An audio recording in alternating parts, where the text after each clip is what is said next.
Your job isn't that important, my family said about my position as hospital director, while I used my unimportant salary to pay for their important lifestyle. Anyone can push papers. Anyone could also stop pushing money. Their direction. Hey Reddit, I'm Sarah, 38 female, and I need to get this off my chest because what just happened with my family is absolutely wild. For context, I'm the director of operations at a major hospital in Atlanta. Been in healthcare administration for 15 years, worked my way up from a coordinator position making $35,000 to now pulling in about $185,000 annually plus bonuses. Good money, especially for someone who came from nothing. But according to my family, I'm basically a glorified secretary who got lucky. Let me paint you a picture of where I came from. Dad was a mechanic, owned his own shop in a working class neighborhood near Grant Park. Mom was a nurse, worked nights at the county hospital for 30 years. They did okay, not rich, but comfortable. Had me first, then my brother Marcus, 35 male 2 years later, and finally my sister Taylor, 32 female. Growing up, there was this weird hierarchy in our house that I didn't fully understand until I was much older. Dad's work was real work because he got his hands dirty, fixing actual problems people could see. Mom's nursing was real work because she directly helped patients, could tell stories about saving lives and making a difference in ways that were tangible and immediate.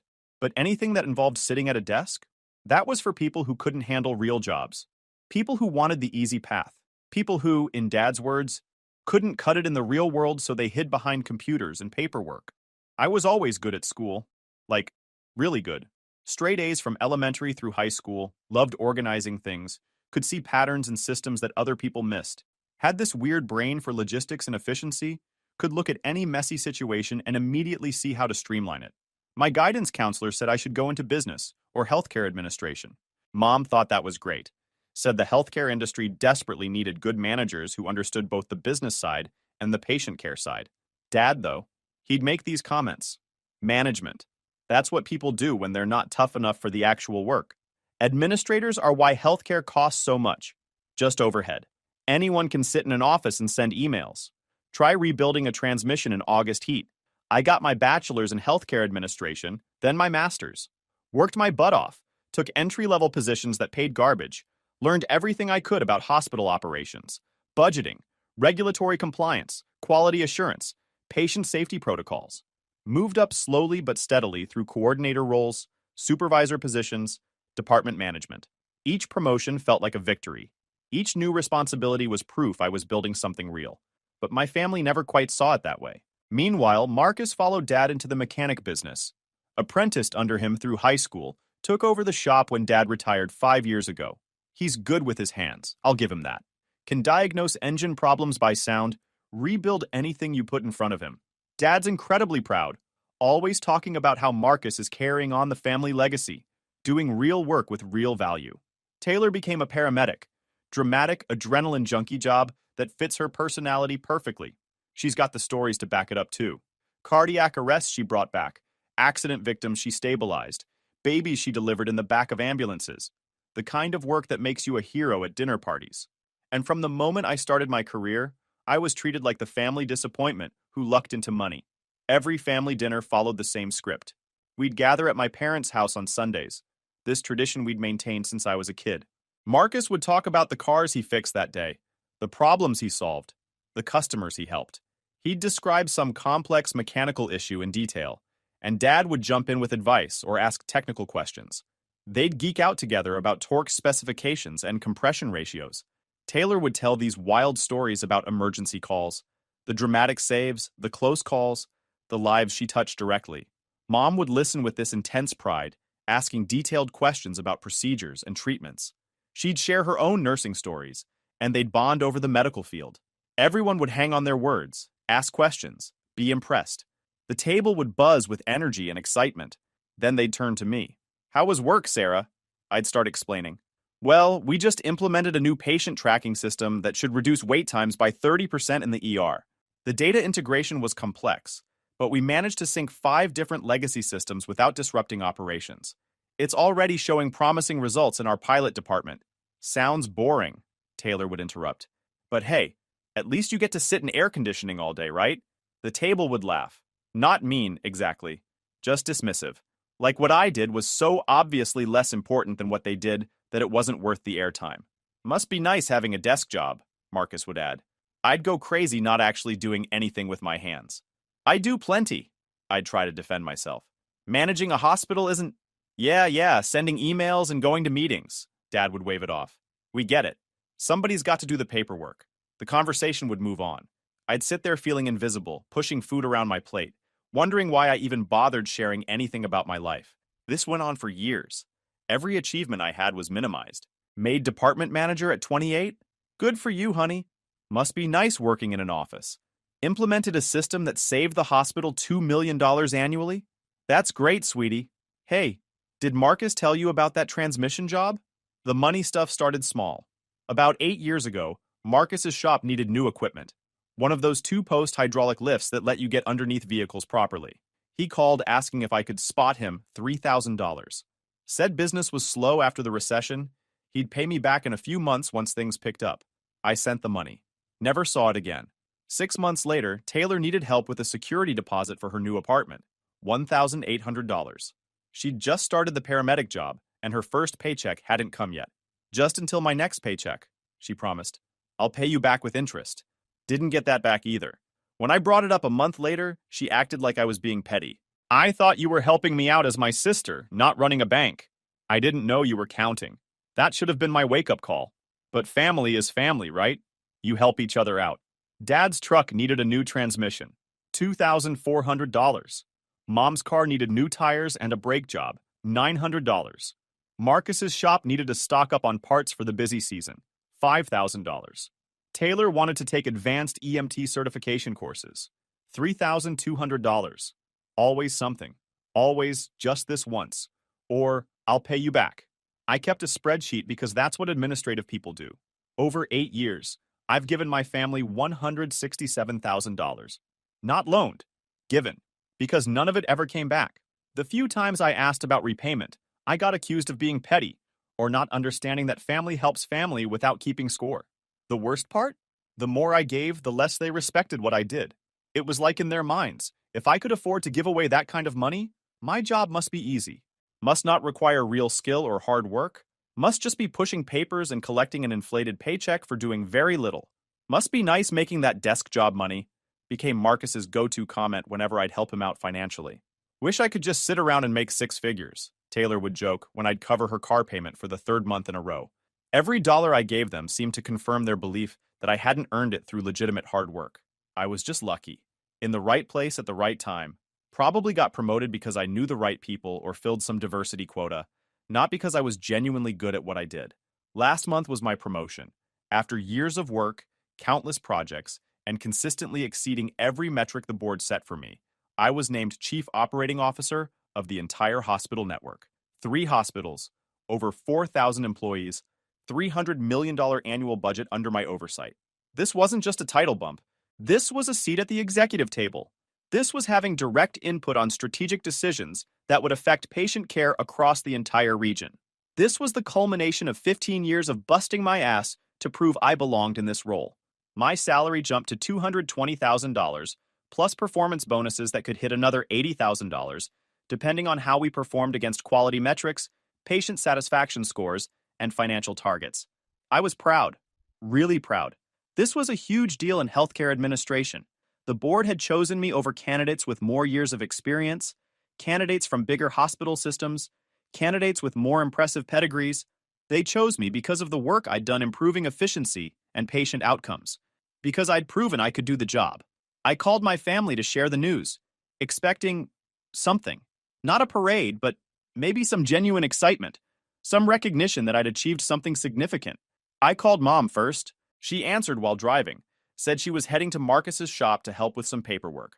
That's wonderful, honey, she said, and she did sound happy. What does Chief Operating Officer mean exactly? I started explaining. The scope of responsibility, the strategic importance, the impact on patient care. She listened for maybe 30 seconds before saying, That's great, sweetie. Listen, I'm pulling into the shop now. We'll talk more on Sunday, okay? She hung up before I could respond. I called Dad next. That's great, honey. Really great. Hey, while I've got you, the shop's AC unit is on its last legs. You know how hot it gets in there during summer. Marcus is getting quotes, but you know how expensive HVAC work is for commercial properties. He kept talking about the AC unit. I don't think he even heard half of what I'd told him about the promotion. I called Taylor. She congratulated me, said it was awesome, that I'd worked really hard. I felt a moment of validation before she added, "So does this mean you could help me buy a new car? Mine's basically dead. Keep stalling out. I've been looking at used Hondas, and there's this 2019 Civic for like $18,000. Think you could spot me a down payment?" Not one of them asked what the job actually involved, what my responsibilities would be, what I'd accomplished to earn this promotion, what it meant for my career trajectory. It was just another opportunity to ask for money. The real breaking point came 2 weeks ago at Marcus's birthday dinner.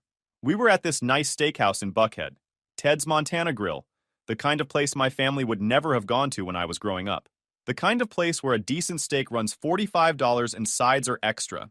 I'd made the reservation, and yeah, I knew I'd be picking up the check. That's how it always worked. Marcus would joke about his rich sister, and everyone would laugh, and I'd hand over my credit card at the end of the night. It was understood. Expected. The price of admission for being the family member who had it easy. We ordered appetizers, drinks, expensive entrees. Taylor got the 16-ounce ribeye. Dad ordered the bison fillet. Marcus got surf and turf. They weren't holding back because, hey, Sarah's paying, and she can afford it with her cushy desk job.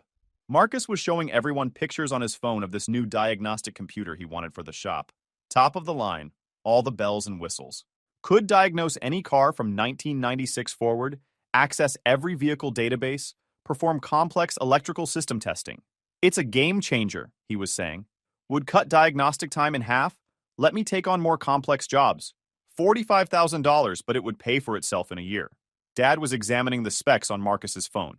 That's impressive. Good investment. Can't swing it right now, Marcus said, looking directly at me. But man, it would really take the business to the next level. Really help me compete with the dealership service departments. I didn't bite, just smiled and changed the subject, asking Taylor about a call she'd mentioned earlier. That's when Taylor decided to be helpful. Come on, Sarah. You just got that big promotion. Surely you can help out your brother. It's an investment in the family business. Anyone can push papers and send emails all day, Marcus added, taking a drink of his beer. Not everyone can rebuild an engine or diagnose a failing fuel injection system. Real skills cost real money.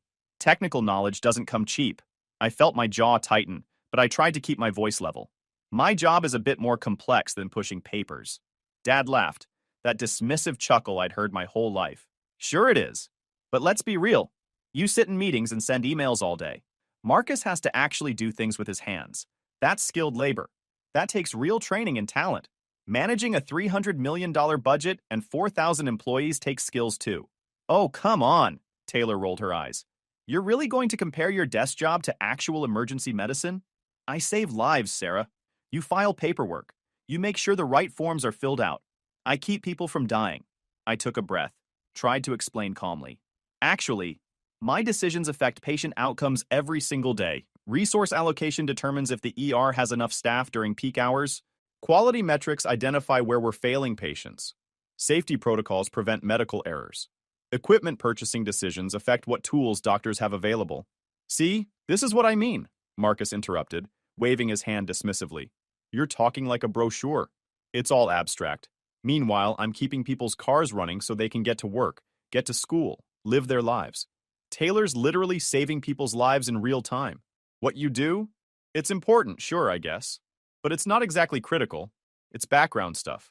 Mom tried to smooth things over, sensing the tension. Everyone's job is important in different ways. Sarah works very hard at what she does. But Dad shook his head. No, Marcus has a point. Sarah does well for herself, and that's great. I'm glad she's successful. But she's not out there getting her hands dirty. She's not in the field dealing with real emergencies. She's comfortable in an office playing on computers, going to meetings, filling out reports. It's not the same as real work. The table went quiet. Everyone was watching me, waiting for me to argue, defend myself, explain, for the 1,000th time, why my work mattered. I could feel it building up in my chest. 8 years of this. 8 years of defending my career while simultaneously funding their lives. 8 years of being dismissed while being depended on. Instead of arguing, I just asked the waiter for the check. He brought it over in the little leather folder. $680 for dinner. I opened it and stared at the number. 8 years of these dinners. 8 years of picking up checks while listening to them explain why my work wasn't real.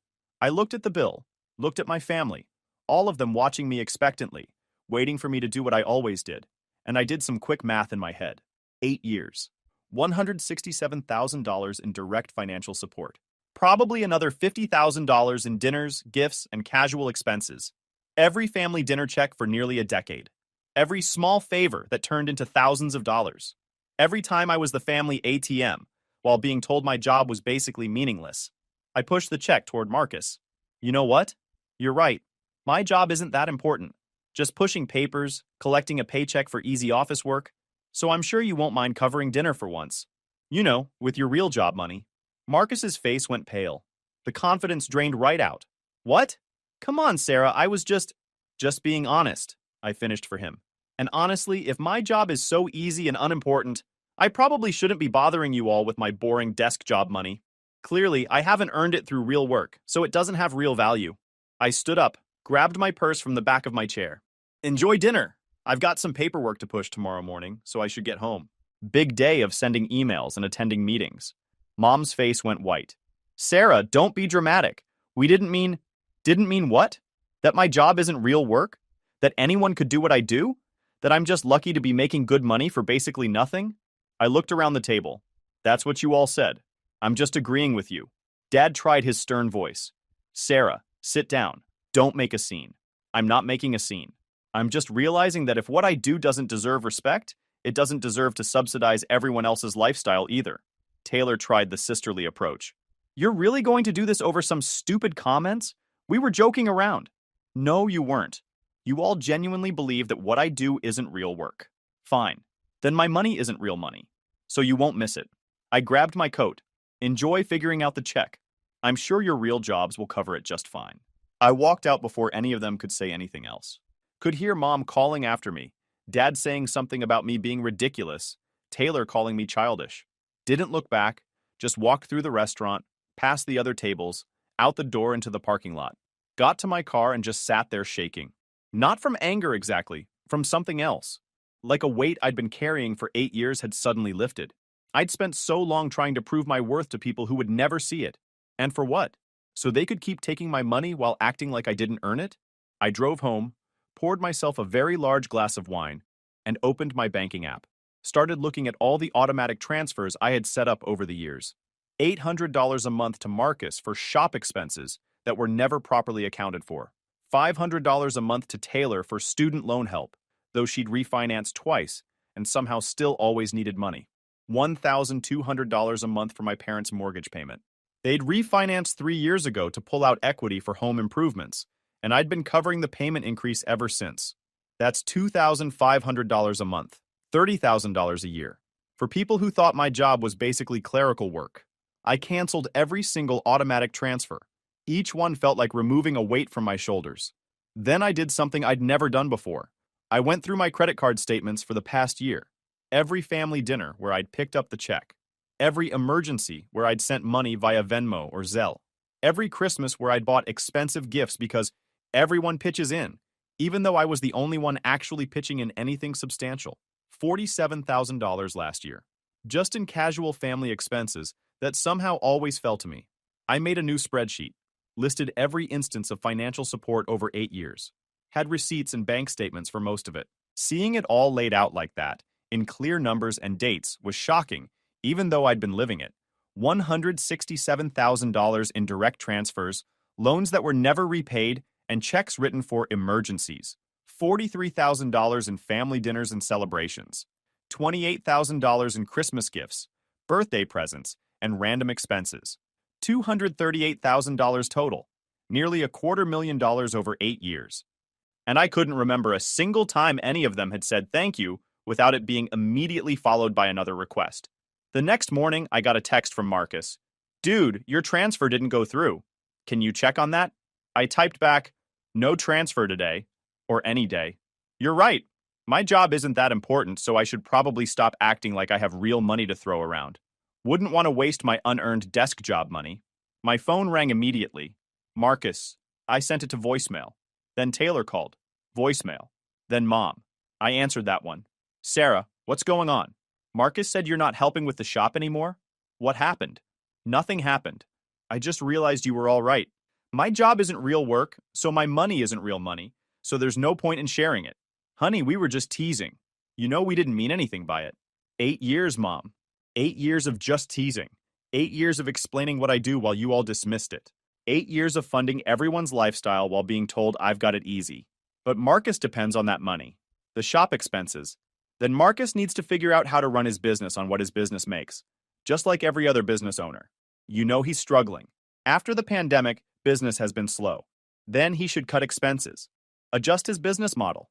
Do what every other struggling business has to do. He shouldn't depend on handouts from his sister who apparently just got lucky with an easy desk job. That's not what he meant. That's exactly what he meant. And Taylor and Dad and you. Every time I try to explain what I actually do, you all make it clear that you don't think it's real work. She tried to guilt me. This isn't like you. You've always been so generous, so good about helping family. What's changed? What changed is I finally heard what you've all been saying for years. And I decided to agree with you. But you can afford it.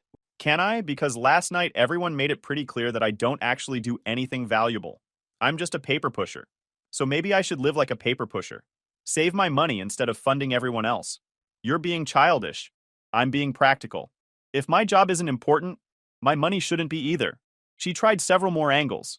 How this wasn't about me. This was about family, about helping each other, about being there when people need you. How could I be so selfish? Didn't I care about Marcus's business? Didn't I care that Taylor was struggling? I let her talk herself out, then said I had to go. That I had some very unimportant paperwork to push at my very meaningless desk job. The calls and texts kept coming throughout the day. Marcus saying I was overreacting, that he was just joking around, that I knew he respected what I did.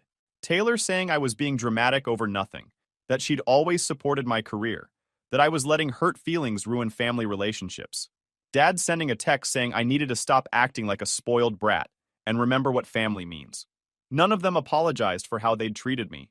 Not for the years of dismissing my career, not for taking over $167,000 and never once saying thank you without immediately asking for more. Not for treating me like a convenient ATM while simultaneously acting like my work was meaningless. Just anger that the money had stopped flowing. I blocked all their numbers. Needed space to think without constant pressure. That was 3 weeks ago. Since then, the situation has exploded in exactly the way I predicted it would. Marcus called from a different number, his wife's phone, left this long, rambling voicemail about how the shop is struggling, how my $800 a month wasn't that much to me, but means everything to him, how I'm destroying his business over hurt feelings. He actually said that I was destroying his business by not continuing to subsidize it, like it was my responsibility to keep his shop afloat instead of his own. Taylor showed up at my house unannounced, rang the doorbell repeatedly, then called my phone over and over. When I wouldn't open the door, she yelled through it about how she's going to lose her apartment because she can't afford rent without my help. Said I was being vindictive and cruel, that she'd never expected her own sister to abandon her in her time of need. She stood out there for 20 minutes. I could hear her through the door, alternating between crying and yelling. My neighbor later asked if everything was okay. Said it was fine, just family drama. Dad sent me an email with the subject line, "Disappointed." The message was long, typed in all caps in some places, full of lectures about family values and responsibility, about how he'd raised me better than this, about how I needed to stop being prideful and help my family. He actually wrote, "Your mother and I didn't raise you to be selfish with money that could help others. We taught you about family loyalty, about being there for each other. This isn't who you are." The irony was thick. The money they raised me on came from Dad's mechanic shop and Mom's nursing job. Real work, according to them. Now that I'm making more than they ever did with my unimportant desk job, suddenly I'm selfish for not sharing it. Mom's been the hardest to ignore. She's called from every phone she can access. Neighbors, her church friends, random relatives I barely know. Always the same message, "I'm tearing the family apart. Can't I see what I'm doing? They're struggling. They need my help. This isn't how family treats each other." Last week, she finally got through when I accidentally answered a call from a number I didn't recognize. Thought it might be work-related. We were in the middle of a major equipment purchasing decision. "Sarah, please. You have to listen to me. Mom, your brother might have to close the shop. He's behind on rent, behind on his tools payment plan. He's going to lose everything. Then he loses everything." The coldness in my own voice surprised me. How can you be so callous? He's your brother. He's the brother who told me my job isn't real work while taking $800 a month from me for 8 years. While I was subsidizing his business, he was dismissing my career. Why should I keep supporting someone who has so little respect for me? We never said we didn't respect you. No, just that my job isn't important. That anyone could do it. That it's not real work like Marcus's or Taylor's or Dad's. Not like I haven't heard variations of that my entire career. And we didn't mean it like that. Then how did you mean it? Because from where I'm sitting, you all thought my job was easy enough that I should just hand over my paycheck while you patted yourselves on the back for doing real work. Silence. The thing is, I continued, if you all really believed I was just pushing papers, you would never have asked me for so much money. You knew what I was making. You knew what my job required to earn that salary. You just didn't want to admit it because then you'd have to respect what I do. And that's harder than just taking the money and pretending I got lucky. More silence. I could hear her breathing on the other end, trying to formulate a response. I have to go, Mom. I have very important paperwork to push, meetings to attend, emails to send. You know, all that meaningless stuff that somehow runs a $300 million hospital operation. I hung up before she could respond. Blocked that number too. My cousin Jenna, the only family member who's ever had a real job in marketing and has always been supportive of my career, reached out yesterday. We met for coffee at our usual place in Virginia Highland. The family grapevine is going absolutely crazy, she said, stirring sugar into her latte. I've been hearing about this from like 6 different people. I'm sure. What's the official narrative? That you're destroying the family over petty grudges. That Marcus might lose his business because you suddenly decided to cut him off. That Taylor might be evicted. That you're being selfish and vindictive. Sounds about right. For what it's worth, I think you're doing exactly the right thing. I looked up, surprised. Jenna had always been cool, but I didn't expect that level of support. Really? Sarah, everyone in the family has watched them use you for years. We'd talk about it at family events. How you always paid for everything. How they treated you like a bank. How none of them ever acknowledged what you actually did for a living. Why didn't anyone say anything? She shrugged. Not our place, I guess. Plus, you seemed okay with it for so long. Like you'd accepted that was your role in the family. I had, I admitted, until I realized it would never change. They'd take my money and my help forever, and they'd still think I was less than them because I don't get physically dirty at work. They're idiots. What you do is incredibly hard. I work with hospital administrators sometimes in my campaigns. The complexity of healthcare operations, the regulations, the budget management, the stakeholder dynamics. It's insane. Most people would crack under that pressure. It felt good to hear that, to have someone who actually understood. So what are you going to do? She asked. Nothing. Let them figure it out. They're adults. They have options. Marcus can get a job at another shop if his business fails. Taylor can get a roommate. My parents can downsize. None of them will die. They'll just have to live within their actual means. That's going to cause some serious family fallout. Good. Maybe it's time for some fallout. Maybe it's time for them to realize that respect and support go both ways. The family pressure has been relentless. Relatives I haven't talked to in years have reached out to lecture me about family loyalty, about helping those less fortunate, about how I'm being cruel during a difficult time. The thing that kills me is that none of them offered to help Marcus, Taylor, or my parents themselves. They just insisted that I should do it, that because I can afford it, I should. Like having money means I'm obligated to fund everyone else's life, regardless of how they treat me. Marcus sent me a letter, an actual written letter in the mail, apologizing for minimizing my work. 3 pages of handwriting, talking about how he's always been proud of me, how he knows what I do is difficult and important, how he's sorry for not showing that appreciation, how family is everything and we need to stick together. Then the last paragraph. Given everything we've been through together and how much you've helped me over the years, I'm hoping we can move past this rough patch. The shop is in real trouble. I'm behind on rent, behind on equipment payments, and facing penalties with my suppliers. I need $15,000 to catch up on bills and keep the doors open. I know it's a lot to ask, but you're the only one who can help. Please, $15,000. After 3 pages of apologies and respect and family bonds, he still thought saying sorry meant the money would flow again.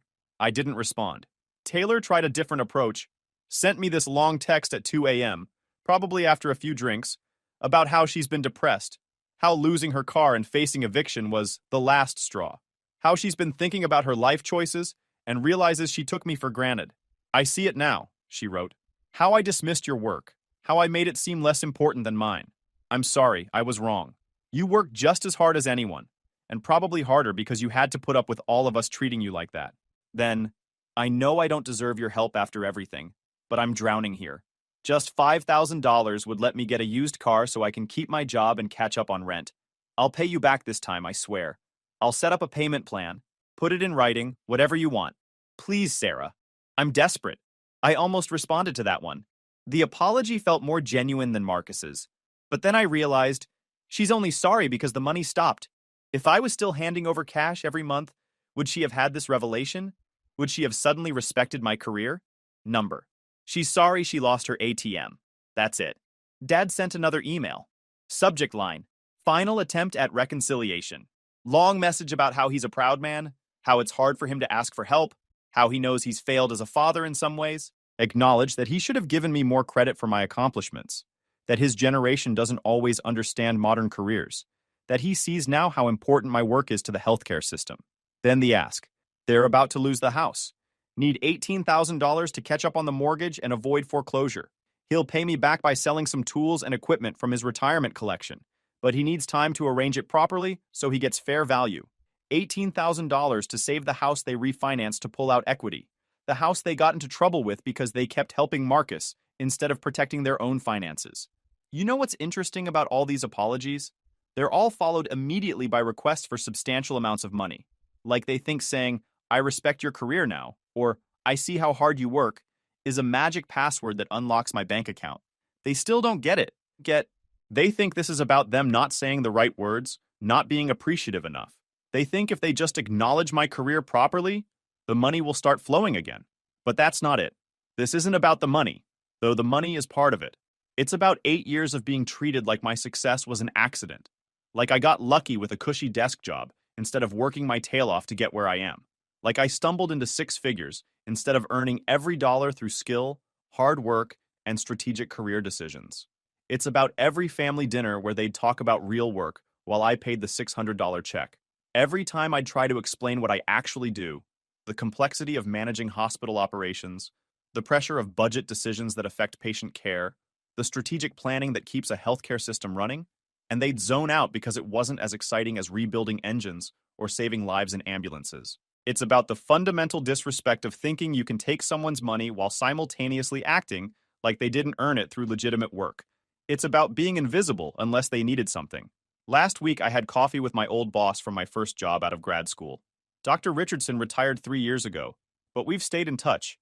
He'd been the director of operations at a hospital in Athens before moving into consulting. Taught me most of what I know about healthcare administration. I told him the whole situation over coffee, the family dynamics, the financial support, the constant dismissal of my career, my decision to cut them off completely. He listened without interrupting, nodding occasionally. When I finished, he was quiet for a moment, stirring his coffee. Let me tell you something about healthcare administration, he finally said. The people who do it well are invisible. When things run smoothly, nobody notices. The ER has appropriate staffing because you plan the schedules correctly. Nobody thinks about the planner. Surgical equipment is always available because you manage the purchasing and maintenance contracts. Surgeons just expect it. Patient satisfaction scores improve because you redesign the check-in process. Everyone thinks it just happened naturally. He leaned forward. But one bad administrator can destroy a hospital, drive away good staff with poor scheduling, tank patient satisfaction with inefficient processes, create safety issues with inadequate protocols, blow budgets with bad purchasing decisions. The impact is enormous when it goes wrong. The work you do affects thousands of lives every single day, but nobody sees it because good administration makes everything look easy. The nurse who saves a patient gets applause. The paramedic gets recognition. The surgeon gets glory. But the administrator who made sure the nurse had proper staffing levels, who ensured the ambulance was well coordinated with the ER, who purchased the equipment the surgeon needed, and trained the team that supports him, nobody thinks about that. He sat back. Your family doesn't respect your work because they don't see it. And they'll never see it because good administration is invisible by design. The better you are at your job, the less anyone notices you're doing it. That hit hard. He was absolutely right. I could explain budgets and quality metrics and patient flow optimization all day, but unless you've worked in healthcare operations, you can't visualize what that actually means in terms of patient care. You can't see the connection between an Excel spreadsheet and saving lives. Meanwhile, Marcus can show them a rebuilt engine. Taylor can tell them about a cardiac arrest she reversed. Physical, visible, dramatic work that's easy to understand and admire. I'll never have that. My victories are hospital systems that run smoothly, patients who don't wait as long, costs that stay under control, quality metrics that improve, numbers on reports, invisible successes. And I'm okay with that now, because I know what I do matters. I don't need their validation anymore. My promotion is official next month. The board gave me a 5-year contract extension through 2030, with guaranteed bonuses based on performance metrics. I'm being asked to speak at a National Healthcare Administration conference in Chicago about our quality improvement initiatives. I'm mentoring 3 young administrators who want to follow this career path, helping them avoid the mistakes I made, teaching them to value their work regardless of whether others understand it. I'm killing it professionally, and I'm doing it all without funding anyone else's lifestyle. The freedom is incredible. Got a text from Mom yesterday from yet another number I didn't recognize. Your father had a heart attack. He's okay, but we're at Emory Hospital in the ER. Please come. My stomach dropped. Whatever our issues, I didn't want my father to die. I grabbed my keys, about to rush out the door when something made me pause. I called the hospital directly, asked for the ER, got transferred to the charge nurse, identified myself as the COO of the hospital network, and said I needed to check on my father's status. The nurse pulled up his chart. He's not showing in our system. What's his name again? I spelled it out. She searched again. I'm showing he was here 3 hours ago with chest pains. We ran an EKG, did blood work. No cardiac event. Diagnosed with acid reflux. Gave him some Malox. Discharged with instructions to follow up with his primary care physician. Not a heart attack. Indigestion. She'd lied. Used a fake medical emergency as manipulation. Thought she could scare me into responding, into coming to the hospital, into falling back into the family dynamic. I texted back, spoke to his attending nurse. Dad's fine. Acid reflux. Not a heart attack. Discharged 3 hours ago. Glad the medical emergency turned out to be nothing. Maybe try honesty next time. Then I blocked that number too. I'm done. Completely done. YouTube just dropped this new hype feature. If you're hooked on this story, smash that hype button. It tells YouTube this video deserves to blow up, and it keeps even crazier stories coming your way.